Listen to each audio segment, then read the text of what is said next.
Hey, what's up, everybody? Lawler here. Sunday, which means another Q&A, number 21 that we're going to be doing. Still in Ukraine, as you guys can tell, in the hotel, ready to go to bed. It's 4 a.m., something like that. But I'll do what I can to get through some of these. I'll give you a better detailed Q&A next week. It's just trying to get videos and stuff out that I can. So if you guys do have additional questions or things I don't answer from week, as always, let me know in the comments down below. But with that said, let's get into some of your questions.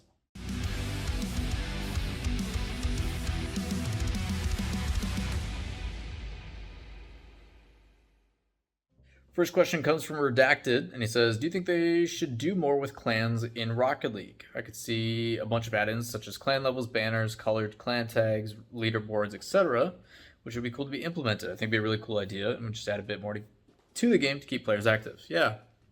I think clubs, as they're called, are completely useless right now. There's literally no point of them. The only things clubs do is it allows you to join a group with your friends, and in that club, if you go against another club in a match, it will change the colors. It allows you to have like a group, but other than that, it doesn't really do anything. Personally believe that clubs, as I've mentioned in the past, should be utilized for club queue, and the ability to queue as a dedicated team that you use to rank people. I think it'd be a great way to implement a system, as the field is now gone alongside the grid. You can use that as the community hub to implement into your game or in your in-game tournaments, and then flesh and build that out. I think, yeah, if you do a club queue, you can then have, like you said, banners and tags and all that kind of stuff.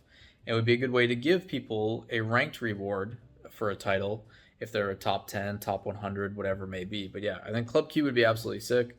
There's a lot of cool things that you can do with clubs, and would lead to a lot of really fun stuff. This is actually a really recent question. This one comes from Wipes Danny that says, because you were, when I'm writing this, you still are, good timing, a caster analyst at We Play Rocket League, how is it feeling finally being in a real studio with the crew, and especially seeing the others in person? I expect that it was a great feeling having these moments again. Would love to hear your thoughts and concerns on that.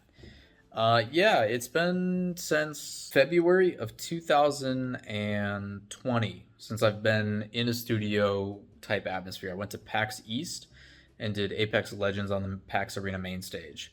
But since then, I have not done any traveling specifically for commentary in a studio, all that kind of stuff.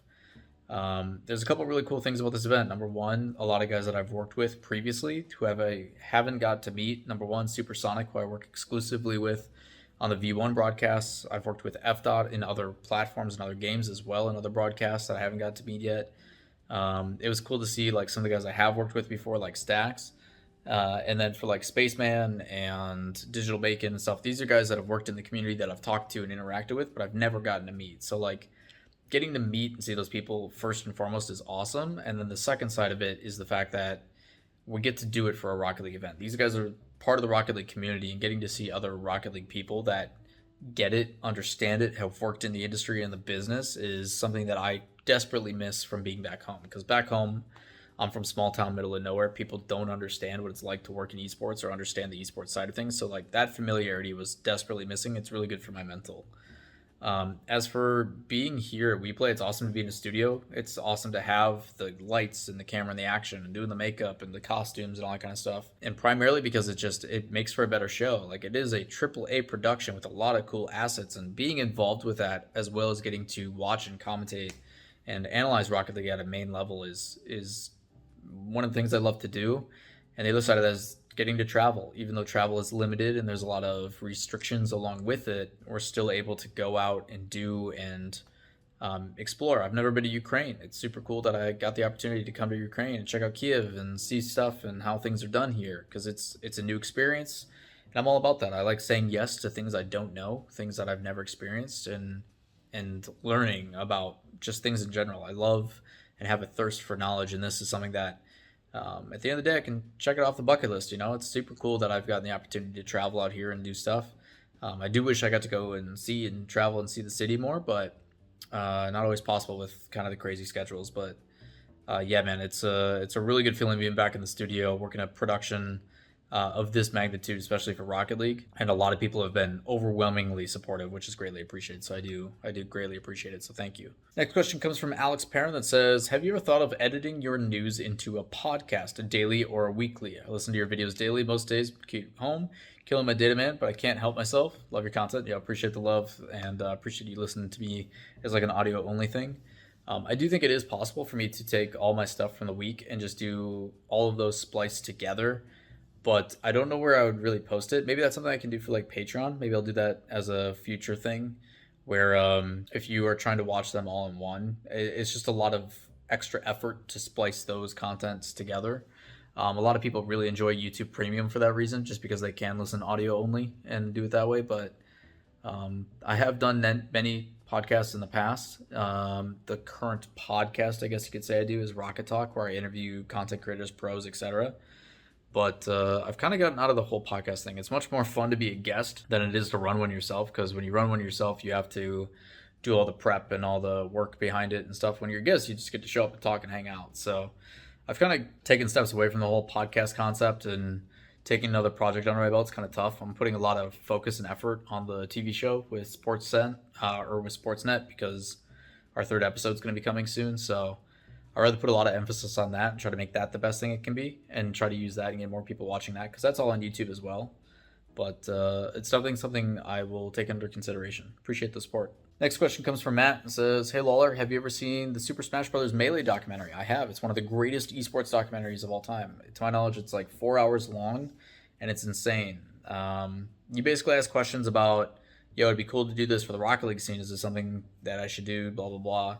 And it is. I've actually talked to one of the producers and one of the editors I used when I was working with ESPN, and it was something that we wanted to do, but it's something that you can't do unless you do it in person. It is a in-person interview, or only you have to do the right people, and I don't even think that the esport is old enough yet. I still think Rocket League is it's still taking steps to get to the level where it needs to be. I think this next season for RLCS 21-22 is going to really change some things up. It might allow for it, but yeah, 100%. I think there's a lot of stories from behind the scenes that people don't know about. I would recommend, if you haven't, I have a Rocket Talk, or That's the Thing. It was my old podcast that I did with Johnny Boy way back with Cloud Fuel. Go watch that. We talk about like the history of Rocket League and talk about people like Uhtred and stuff who really allowed the scene to shine. That is a good start of some of like the timeline of how things were.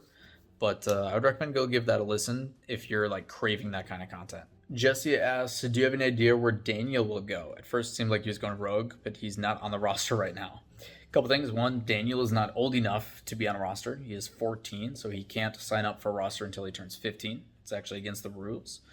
There is a lot of assumptions that he will go to a team when he turns 15 in December. My thought process is what's going to happen is, because Rogue was willing to let First Killer go and bring in Gyro, what they'll end up doing is then bring in Daniel when he is available. That is my assumption. That's kind of my thought process behind it. That's what I assume is going to happen, because I'm sure they probably made a pretty good penny off of letting go one of the best players in North America, let alone the world. And that buyout of that contract, they probably made quite a bit back on, and FaZe probably paid a ton for it. So I think they'll go out and do a bid war for Daniel, and possibly do something like Gyro, Turinturo, and Daniel, or Gyro, Daniel, and Taroko, or whatever they end up wanting to do based upon tryouts and stuff, and what three work out the best. But I think Rogue's going to make a heavy bid for Daniel in December when he becomes available during the trade window. Last question comes from Benjamin that says, can we get a reaction video to the RLCS XI announcement video, which is supposed to happen Wednesday? Yeah. As a reiteration, if you guys don't know, I had the guys in my hotel room, myself, Tylacto, Stax, and Supersonic, and we actually watched the announcement live and talked about it. If you guys haven't seen that video, go check it out. You can check it out in my previous videos. Shout out again to Wojtek for splicing that down and trying to give us what we can. But I will tell you that when I do get home, I will be breaking it down very specifically. I'm actually going to do a YouTube series where I go part by part of everything in the announcement with a professional camera and a professional mic, and not on my phone. And I'll be doing a breakdown of the announcement in detail, because there is a lot to break down. So If you want genuine reaction, just first thoughts, you can go check out that video, which is probably listed somewhere up top or down below or something like that. But if you actually want to see stuff when it comes to like my actual thoughts, the breaking down, the informational side of things, I'll be doing that as an upcoming series here probably next week, just to give everybody. But I got to get home before I do any of that. That was going to do it for Q&A Sunday. I do appreciate you guys taking the time, and thank you for watching these videos in the first place. Sitting in a hotel room using my phone is not ideal. I'm going to try to make sure I get a tripod and stuff to make these easier going on. It's just when trips and stuff like this happen, it's easier said than done, and I'm trying to do stuff ahead of time. I had a bunch of videos planned, but right now, Rocket League World has been kind of quiet. It hasn't been a whole lot going on, so trying to think of new ideas and stuff like that. But now that RLCS is back, a lot of fun things to talk about. We'll make sure we do a recap, obviously, for the We Play Invitational, or we'll talk about that in detail and stuff. I don't know if I'll do a recap of the tournament or not in detail, but we'll probably go over the results and go from there. But that'll have to wait for another time. So if you guys do enjoy the content, as always, give it a thumbs up, hit subscribe, turn on notifications, and make sure you guys leave comments down below for next week's video, where I will be back home. So that'll be fun. But it's going to do it for me. Hope you guys have a great rest of your day. Peace.